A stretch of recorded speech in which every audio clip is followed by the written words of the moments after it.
Alors Aurélien, déjà, comment ça s'est passé hier dans le froid, cette longue Ouais, ascension? ouais, une journée difficile, il faisait vraiment froid dans l'étape. Après, pour moi, l'ascension, ça s'est plutôt bien passé. J'avais des bonnes jambes. Voilà, c'était difficile, une belle ascension jusqu'en haut. Donc voilà, je suis assez content, assez satisfait d'hier. Ouais, Et maintenant? Que faire aujourd'hui sur cette étape très courte, très explosive? ouais, c'est vrai que tout reste encore à faire, hein. C'est une journée intense. On sait il y a beaucoup de revirements de situation, beaucoup de stratégies qui peuvent être mises en place.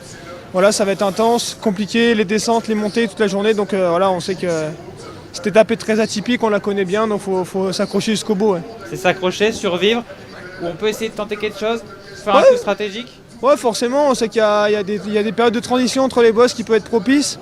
Je pense qu'il y a des coureurs qui vont essayer de bouger. Je pense par exemple à Butrago qui est très en forme et qui a perdu du temps avant-hier. Ça peut être une bonne roue et après voilà, les meilleurs vont s'expliquer pour le général. Mais même les favoris comme Remco ou Roglic doivent se lancer dans la bataille de bonheur s'ils veulent arriver à reprendre ces 30 secondes en tout cas.